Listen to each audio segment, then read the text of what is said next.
Valentina pick na by the way ay nilaro ni Sean na nagkaroon ng maraming highlight play the last time na nalabas niya Valentina to. I think marami pa rin nakakaalala nung ninakaw niyang Fredrin Ultimate, 4-man Energy Eruption at yung ninakaw niyang Badang Ultimate. Pero mukhang magiging sagot dito ng side ng Team Falcons would be a Kalea. Naghahanap pa ang side lanes ng Twisted Minds ng kanilang mga hero. Ano kaya ang magandang tanggalin if you're Team Falcons? Pwede ka magba ng Uranus para medyo parang meron ka ng pantanggal dun sa mga tanky heroes para sa Twisted Minds. But at the same time, yung Hilda na nauuso ngayong linggo, pwede natin expect there's the Harith na typically kinokombo rin naman with this Leomord. And also a good answer for this Claude. Kaya lang, tingin ko madami pang options eh. Meron pang Moskov na natitira dyan para kay Nosha. You have that Bruno kung sakaling gusto nilang bunutin yun. This time, Twisted Minds will ban Alice. Oh, and I think yung Bruno, no, medyo nakatikim na rin ang side ng Team Falcons kahapon sa kamay ni Nets. And bagamat natalo ata yung game na yun sa Smart Omega nung naglabas ng Bruno, may time pa rin na lamang talaga yung Bruno against that Claude. And as you can see, tinanggal na nga ang Alice dito. Yung XP lane pala talaga ang hinahanap ng Twisted Minds na tanggalan. Yeah. Oh, there's the glue. Ay. Okay, so there is a chance pa rin na makita natin yung Arlet dito mula kay Flap. Pero mas maganda yatang i-last pick na lang itong si Flap kasi parang may nararamdaman ko na Eve or Gord ang fourth pick dito para sa Falcons. Tsaka kung babalikan natin kahapon, dito rin sila nagkaipitan eh. Dito sa Valentina na to eh, na naging, I believe, final pick ng Omega kahapon at pinang-counter nila dun sa Sora. And feeling ko, ito talaga yung adjustment na kailangan gawin ni Coach Moody ngayon. Ipaparayo ba nila or titingnan ba nila itong Sora sa kanilang lineup o babaguhin nila to na kukuha sila ng iba pa? Parang matapos ng nangyari kahapon sa laro ni James on that Valentina XP lane. If your Team Falcons, ayaw mo na sigurong ulitin yun eh, no? So this time, far saying na bad. So Eve ay available para sa Falcons. Not sure if interested sila kumuha ng isang Gord dito to go with the Kalea, tapos meron ka ring mini combo with the Suyu kung sakali. Pero yung pinaka-stable na pick dito na kunin ng Falcons is Eve. Gawin up against this Valentina. Para mas maganda yata kunin yung mid lane nila kasi yung XP. Para ma-reveal nila kung eto bang Valentina na to, XP ba talaga to or is this just a mid laner? Oo, tsaka maganda din na pangontra. I wouldn't say pangontra, pero pangtapat na rin sa Marcel kung sakaling magkamali ng Golden Hour. But it's still 50-50 kung sobrang galing ni Tracy magpwesto ng Golden Hour, mahihirapan dito ang side ng Team Falcons. 5 more seconds bago nila malaki ang kanilang potential mid laner. Tulad na naman na sinabi ni Wolf, it's going to be the Eve locked in. Next 2 picks para sa Twisted Minds. Katot-kacha ang pang-counter typically sa isang Kalea. Tapos pwede na silang kumuha ng isang Hilda or Arlot actually for Twisted Minds. Pero tingin ko na lang na front lane eh. Wala pa. Bruno, gano'n? Wala pa silang gold lane and XP laner. Okay, so I think this is Moskov. Tapos tanky hero like Uranus or Hilda. Moskov, Hilda ang tingin kong hero dito na Twisted Minds. And kahapon, no, hindi naman nata nakapag-Hilda dito si Kuya Lanzo. Puro Uranus ang ating nakita. Ginawa pa nga rin ang notorious flicker second skill. Pero mukhang ngayon ay makakapag-Hilda na ang side ng Twisted Minds. And a perfect prediction mula dito kay Wolf with the Moskov locked in as well. Last pick para sa side ng Team Falcons. Pare, 100% mo na. Uranus or Terizla nakikita ko dito para sa Falcons. Ang maganda sa Terizla, ang dami agad yung nakaka-counter dito. And with Uranus, at least you have their frontliner. Kasi mahirapan ka, mababakbak ka ng isang Hilda. Sila mismo yung nagban ng glue na sana ma-appreciate nila ngayon na kunin. So siguro ang outlier dito is that Terizla or kung talagang daring ang Falcons, kukuha sila ng Arlot. Looking nga lang sa most of the heroes of Twisted Minds, mahihirapan with the Arlot. Pero at least may synergy with his team. That's true. At yun din yung makabagong Eve combo na nakikita natin ngayon madalas eh, no? Oo nga eh. And napakaganda nito kung magre-rely ka lang dun sa pagkuli if in case. Pero tama ka dun, Wolf. Teris lang nga. Ang isa sa mga kinonsidera nila rito. Nice one. See you sa susunod mong content, Wolf. Thank you so much. Super fans. Kasama kayo dun. Scan the QR code and predict the match winner correctly for a chance to win 1,000 MLBB Diamonds. Tatlo po mananalo bawat match. So make sure to scan the QR code. At ito na nga, magsisimula na ang utang best of 3 natin for our Mother's Day special. 81% ang naniniwala na Team Falcons ang mananalo sa laban na ito. Pero syempre ang Twisted Minds kumakapit yan. Naghahanap pa rin ng paraan para makapasok sa ating playoffs. Ano pang basa natin dito sa early game mga pare? Anong pwede nating ma-expect? hindi masyado malakas yung first turtle na masasabi ko dito para sa Twisted Minds. Lalo na kasi if you compare Kalea, Eve, tapos may Suyu, and then yung Terizla, kung sakalin, ang hirap tapatan yan if you are Twisted Minds. Mas maganda yatang i-forgo yung first turtle. Pero yung third turtle, yun yung garantisado na kaya na lang tumapat. Second turtle yung magiging iffy. Tingin ko, hindi basta-basta pwedeng atakihin to ng Twisted Minds kasi yung Marcel hindi pa siya lumalakas up until the third turtle. Tapos, ang sakit nung Eve na may Hilda na may Kalea. So, Oo. you gotta be careful here if you're Twisted Minds in the early game. Mas maganda ata mag-trade-trade. Oo, dami din pala atang displacement tsaka mga micro-stunts na nanggagaling dito sa Team Falcons. Oo. And by the way, ito ka ang ating game number 1. Looking at the emblems mula sa Smart ay ang pinakakakaiba na ata nating makikita dito ay yung Marksman emblem onto that layer board. Pero hindi na rin yan kakaiba. Ilang araw na rin na yan ay nagiging default emblem. Oo, ang dami na natin nakita niyan eh. May mga suyo nga na nilalagyan yan at iba't iba pa. Pero ito naman yung maganda, no? Yung adjustment talaga kapag nagkakaroon ng changes no, or updates ay nakakasabay kagad ng ating mga teams. Oo, tsaka kitang-kita kung paano gamitin ng mga profesional. Saktong poke lamang dito around the river area. Wala pa namang malaking labanan at wala pang battle spell na natatanggal. Team Falcons, actually, Lansoy! Agaw ba niya? Nanakaw ba niya? Hindi ko nakita pa Hindi- siya. hindi ko Ang alam bilis kung- ng pangyayari at saka na-hit din siya kaya hindi ko nakita yung region usually. Pero judging sa level, Judging nakuha niya. level, nakuha nga niya. But Tracy, very low HP yung Tracy. Grabe, hindi pa rin nag-flicker si Kuya. Buti na lang, na-terrify dito ni Sean. Hindi na rin pinuwersa ng Falcons, baka nga madali pa sila. Tama nga, nakuha nga. nga. Kasi level 2 pa lang si Kai ngayon eh. Oh. Wow, Hilda talaga ngayon ang nauuso. Lalo na sa XP lane side kasi pag natama mo yung ikatlong atake mo with your skill, parang sakit talaga nun pag tama yung target mo, of course. Yung ikatlong hampas. Ikatlong hampas. Parang mini Terizla eh, no? Mini Terizla pero targeted. Targeted. Yun yung nakakainis eh. At yung region din na nanggagaling every time you step on the bush. Paparating na po ang ating pinakaunang pagong at mukhang mauunang pumwesto dito ang Twisted Minds. Pero nariyan pa rin naman ang Team Falcons to potentially retake that river. Kailangan mag-ingat di Kyle sa mga ganun check, ha? Oo nga eh. Medyo kinabahan nga ako eh. Sa vertical kagad siya eh. Oo nga. Nung nakita niya eh. At ayan ito nahawak na ata ng Team Falcons pero ang Twisted Minds ay naghahanap ng paraan na patagalin ang laban na ito. Kita nila si Kayla, tatapak siya ng Cyclone Eye. Pero bibitawan muna ng Twisted Minds. Itong pagong Ogwen ay nag-replenish lang ng kanyang HP mula doon sa kanyang passive. Sean! Sabay na doon yung Prickle Penalty Zone. Haji pa papaflicker din. Ngayon naman dalawang miyembro mula dito sa Falcons ang nasa likod. At sila na ako nakagad ng first blood. Kyle will also secure a kill.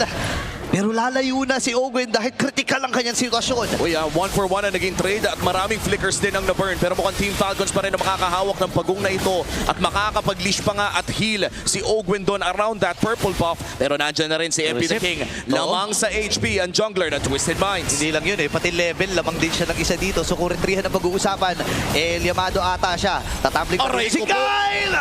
At dapat ay kagad siya doon ni Sean. Secure ng pagong. Uy! Na-picture na si Makmak. Pero wala na siyang BMI ata Wala na nga! gagamitin. Flicker rin na force rin niya. Tatapos siya sa Cyclone Eye. Kaya lang may ipit din dito Aray si ko po. Owen. Agaw pa ata sila dito. Si Haji ay dinadive na rin. MP na King! Double kill para kay MP!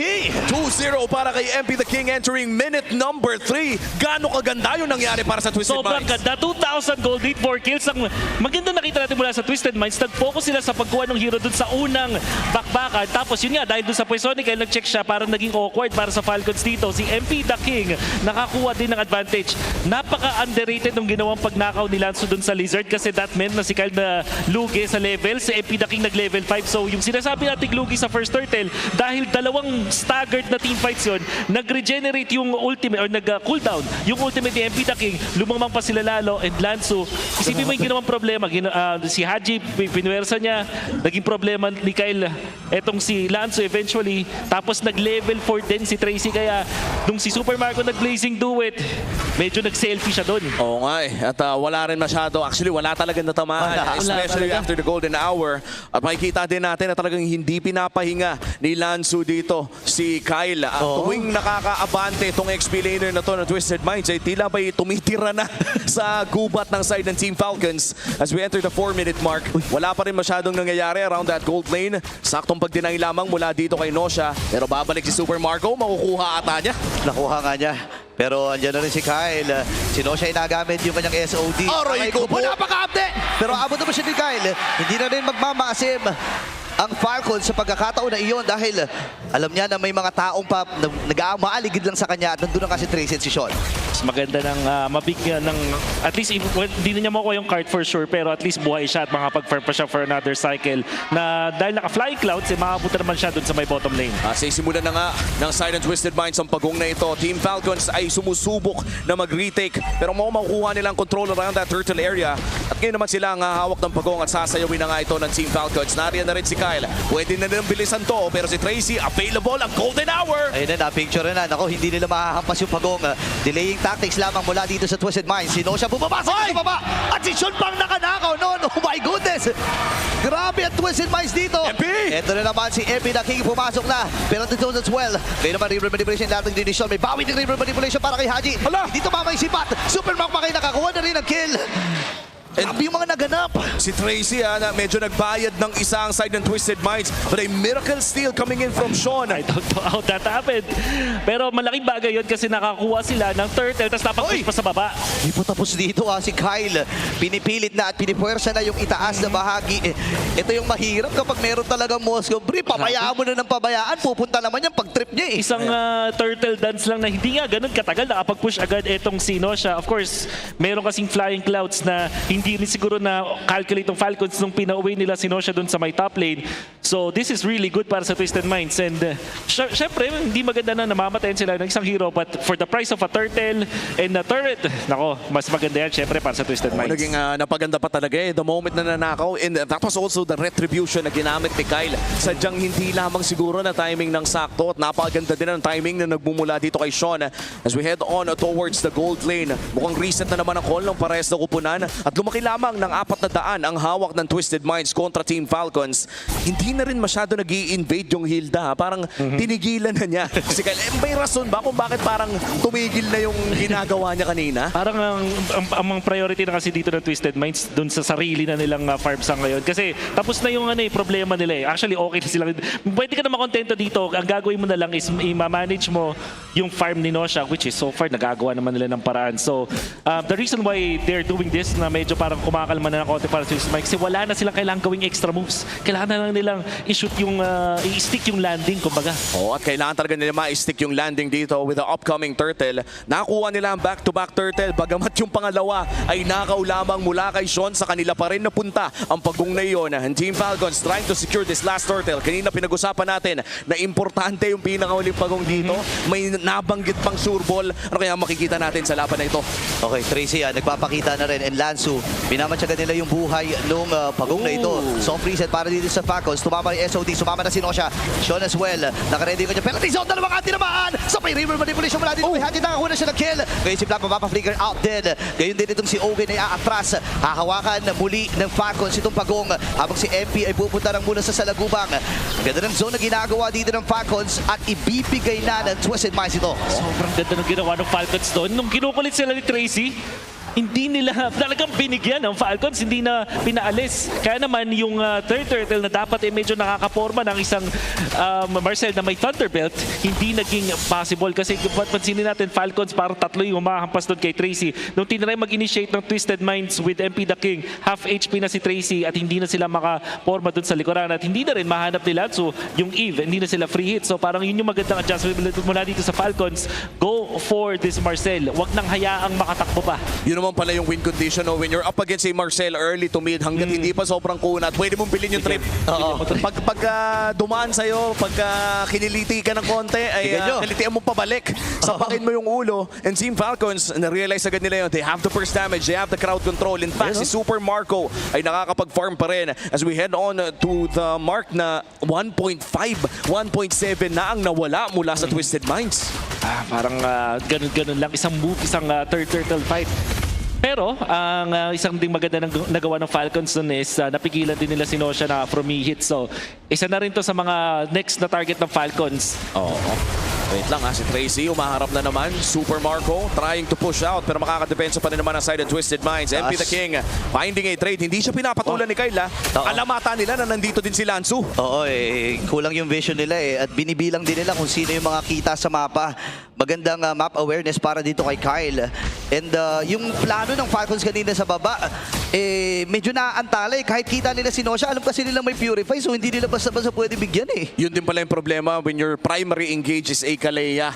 At isa lang talaga madali i-purify pero mukhang may bibigyan na. Ako mamadali din nata nila yung Lap. Lap at Aray ko po! Oy! Ay, na-force na rin kagad. Oh, wow! Itong si Emby Daking makakuha siya ng kill. Habang yung Blaze Dinaw. doon mula dito kay Super Makmak. Si Sean na magiging punti rin nila. Makakatakas siya sa binabihan. Ay! Pero si Kyle na maalam din. Grabe. Buhay pa si Emby Daking habang sinosya. Tapang sibak! Okay. Uminit na tapak din ni Cyclone para makatakas lang. Pero malaya na sila doon sa purple buff at pwede na nilang kunin to. The survivability coming in from this Leomord. Iba talaga yung feeling kapag nakakuha ka ng kahit isang kill. Alam mong makakatakas ka. Killing spree nagpo-proc, tapos meron ka movement speed bonus, yung retribution ginamit din niya on the perfect timing. At syempre, big props din sa golden hour. Si Flap binibigyan nandito ni Inosha, tiniis yung body of Smith eh. Oo nga eh. Ayan si Owen. Natry niyang maging vision para dito sa Falcons pero aatras na sila. Kinuha. Pati ba naman yung Lito Wanderer? Pati ba naman MP? yung lito? Well, kung may kapangyarihan ka namang kunin ng lahat, bakit hindi? Twisted Minds, after securing that Lord, ay maaga din itong lalabas sa may bandang ibaba. In terms of turrets, ay lamang ang... Actually, walang lamang eh. 2 turrets para sa parehas na kupunan. At mukhang makakalamang na sila ngayon with map control all around the map. If you're Team Falcons, anong counterplay dito? Yep. Look for Dosha, number 1. Meron ka naman purify. Dalawa, syempre, wag naman sobrang lalim siguro ni Flap. Doon sa moment na yun, tingin ko hindi naman mistake siya doon sa members ng Falcons kasi talaga namang sabay-sabay silang pumunta doon. Masyado lang malayo si Flap, kinailangan i-commit yung flicker. At dahil magkakalayo sila, parang nasusulit yung golden hour in a way na parang may na-isolate.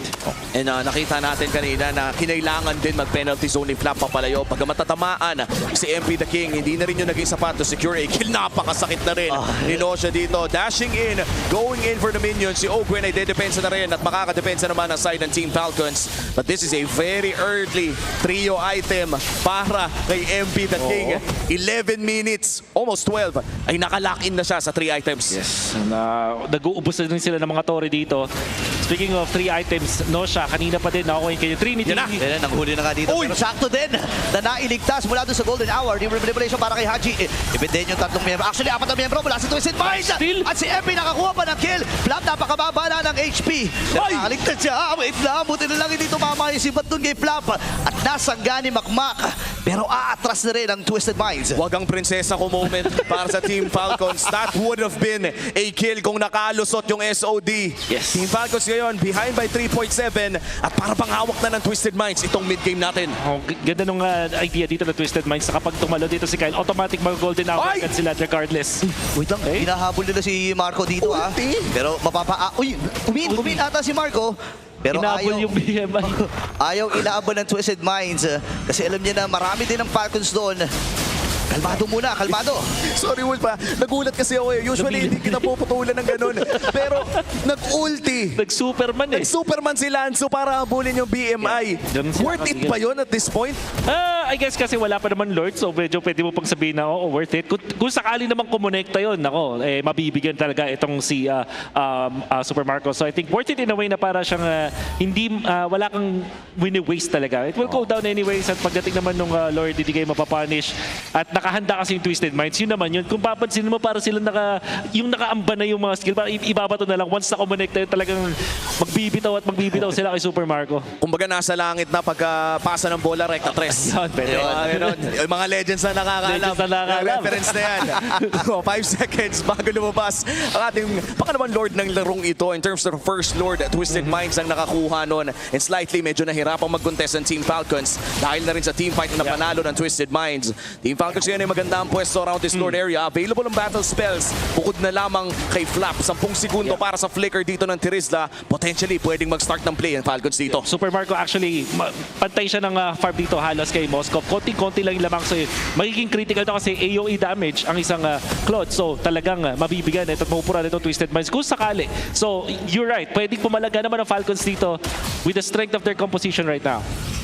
Tsaka ang ganda rin ng slow push na sinet na Conceal. Twisted Minds sa itaas. Kung sila gagamitin, dalawa ang mapipicturan. Pasok din si Sean. Wala pa siyang hawak na ultimate ha. So abangan natin kung anong kanyang kukunin. Ulti ba ni Flap? Ulti ni Haji? Pero reset ang kanilang gagawin doon sa Lord. At makakahabol pa nga dito si Kyle. Ang nakakatawa talaga dito sa mga Marcel pag nagko-conceal siya, hindi mo alam kung aamba at gagawa pa talaga ng play o naghahanap lang ng panibagong picture sa photo album.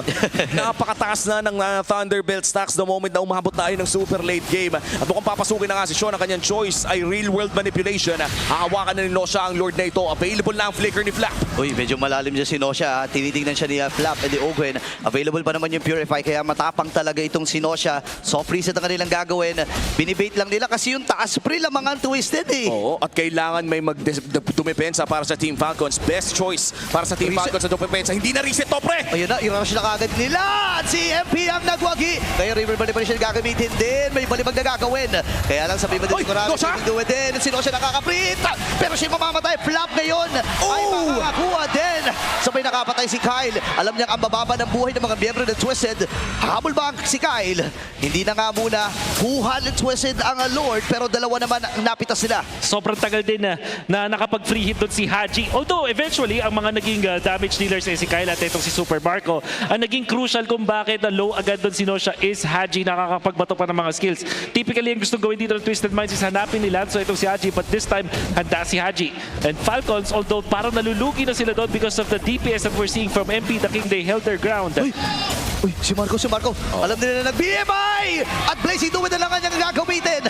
Pero nakakuha pa ng konting buhay para makatakas. Pero again, that was a flicker na na-burn sa kamay ni Super Marco. Kaya naman mukhang makakangalamang Twisted Minds sa susunod na teamfight. But I wanna go back dun sa pinag-uusapan natin kanina, Wolf. Magandang soul sever din yung na-chancingan ni Kyle na dalawang high value target ang kanyang natamaan. Yung magandang synergy ng isang damage dealing na yung high burst, high nuke mage katulad ng isang Farsa or this time Eve. Parang pag napalo mo ng sobra yung halaban mo, pwede ka talagang makakuha at makanakaw ng skills with the Sever. Lalo na may Sky Piercer din, itong si Kyle.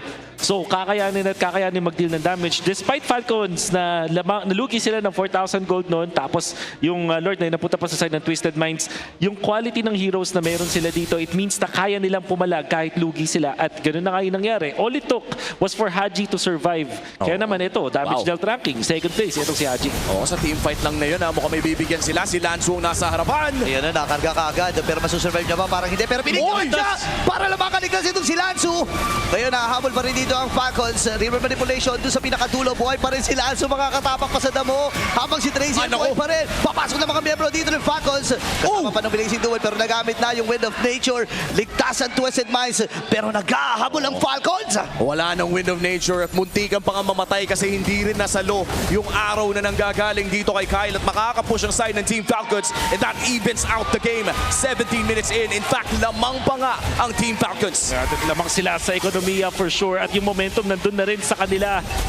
Twisted Minds are interestingly losing the team fights. And tingin ko nasa items din kasi itong napag-iwanan itong si Lanzu na ngayon kakakuha pa lang ng kanyang third item.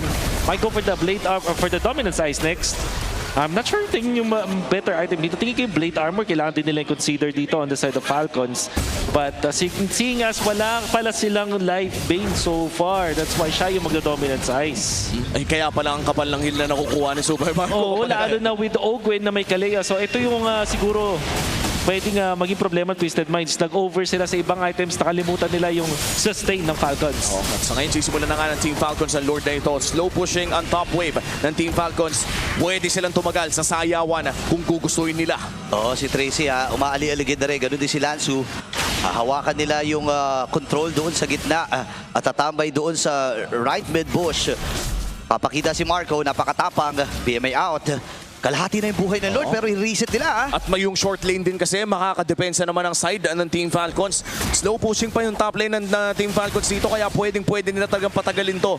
Nasa Twisted Minds ang pressure na biglang lumaban dito sa Lord na ito. At wala talagang pakialam ang Team Falcons doon sa taas kasi unti-unti din naman sila makakalamang doon. Okay, great item po life flap. Winter Crown. Magiging malaking bagay dito later on. Okay, gulangan na ata to kasi si Ogwen ay maharap na rin. Tracy ay nakaantabay lang para gamitin yung kanyang golden hour. Aray ko po! Baba kagad sa 40% yung buhay dito ni Super Makmak. Kaya may papasok na si Lanzu. Andun din si MP the King. Hahawakan nila itong Lord. River Manipulation. Gagamitin ka sabay pa nga nung penalty zone. Super Marco way na placing doon sa likuran. Habang si Nosha ay nagagamit din ng Wind of Nature. Ngayon si Kyle. Magpapatay si MP at si Kyle ang magwawagi doon sa Lord. Habol ba din ang Falcons? Si Nosha. Aray ko po! Target nila napakabilis din una. now ni Kyle itong si Nosha. Ngayon makikita nila dito si Lanzu. Sasama ng Imo. posisyon. Nakapag-immortality din. Papasok na si Ogen na meron ding immortality. Tracy. Bibili din si Hiligtas sa kanya mga kakampi. Pero unti-unti na ito nagtutubaan. Apat ang miyembro na kagad na maalam para sa Twisted Minds. Si Lanzu na lang ang natitira. 5 miyembro pa ang pasugod para sa Team Falcons. Meron silang catapult na kasama. Pupuntahan na nila si Lanzu. Sumama na ni Super Makmak na meron din mga immortality. Andito na yung Lord. 12 seconds para kay MP the King. At lilipat na sa Game 1 ang Falcons. Team Falcons securing Game 1. Mukhang refresh matapos sa pagkatalo kahapon. Na-revitalize nila ang kanilang mga sarili sa larong ito. Napakagandang laban sa dalawang teams